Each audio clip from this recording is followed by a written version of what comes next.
এক কাজে আমার দুই কাজ হয়ে গেছে। গেছি নানু বাড়িতে বেড়াইতে, সেখান থেকে গেলাম সেই নবাবগঞ্জের বিখ্যাত ভাইরাল বাড়িতে। ও মা, যাই দেখি ফটোশ্যুট হইতেছে। তো আমরা দাঁড়ায় দাঁড়ায় একটু বোর ফটোশ্যুট দেখলাম।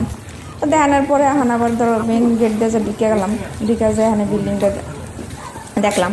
আমার কাছে মনে হলো যে এটা একদম ক্লাসিক্যাল আদলে তৈরি করা। তো যাই হোক, বিল্ডিংটা সুন্দর, মোটামুটি খারাপ না। যখন কমপ্লিট হইব তখন আরও ভালো লাগবে দেখতে। আর মেন ফটক দেওয়ার ভিতরে ঢুকলাম। মেন ফটকটা বিশাল বড় ফটক। তাই ঢুকার পরে পোলায় আমার বহুত প্রশ্ন করছে, অনেক অনেক প্রশ্ন করছে। এত প্রশ্ন উত্তর কেমনে দেবো? আমার প্রশ্ন উত্তর আমার মাথা নাই। তার ভিতরে বলছে আমি এটা ডিমের মতন এত গোল করছে কে, এখান থেকে তো মানুষ পড়ে যাবো, হাঁটবো কেমনি? তো আমি মনে করেন 7-5 বুঝাই দিলাম যে না, এদিক দিয়ে রেগুলিং দেবো, এদিক দিয়ে পড়বো না, সমস্যা নেই।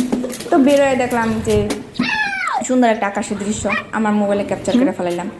তা আমি এখন হাঁটতে হাঁটতে বেরিয়ে গেলাম। তাদেরকে বিয়া বাড়িতে যাই পৌঁছে গেলাম দাওয়াত খাওয়ানোর জন্য। ওমা, ওদিকে যদি রাস্তা নেই, ফিরে আবার ব্যাক করছি, মানে ব্যাক করে বাসায় যাবো।